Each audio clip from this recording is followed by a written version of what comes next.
Au Royaume-Uni, comme ici, de l'autre côté de la Manche, l'heure tourne et les négociations post-Brexit semblent bloquées. À moins de 3 semaines du terme, Londres et Bruxelles refusent de faire des concessions et le risque d'une sortie sans accord grandit. Il faudrait que quand même les Britanniques acceptent de lâcher beaucoup plus de lest que ne le feront les Européens. J'imagine que les Européens sont prêts à lâcher un peu sur la pêche, mais la pêche c'est un arbre qui cache une forêt. Et donc le risque du no deal demeure, mais je pense que ce serait pour l'économie britannique une véritable catastrophe.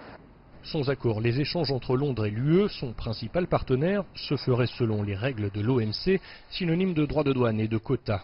Le Royaume-Uni pourrait perdre gros. Il y aura des relocalisations essentiellement d'entreprises financières, puisque c'est quand même la City qui va être une des perdantes de l'opération.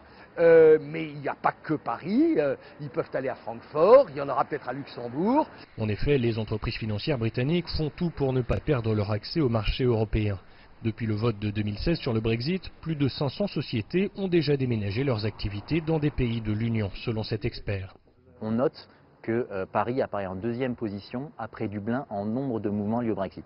Alors Dublin est assez largement devant pour des raisons évidentes de proximité géographique ou culturelle avec le Royaume-Uni et puis parce que le cadre réglementaire et fiscal y est particulièrement favorable.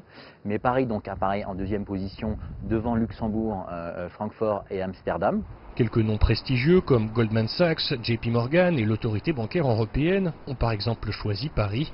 Mais la hiérarchie des places financières n'est pas chamboulée pour autant. Londres restera à la première place financière européenne, entre autres parce qu'elle entretient des relations d'affaires très importantes avec d'autres continents, notamment l'Asie, l'Amérique du Nord évidemment.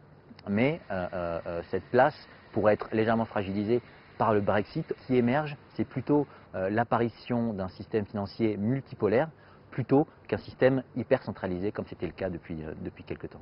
À Paris, le quartier central des affaires est privilégié des entreprises souhaitant relocaliser leurs activités devant celui de la défense.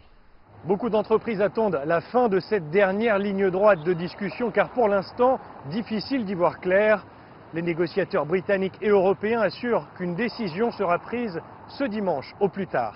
Cyril Fourneris, CGTN, Paris.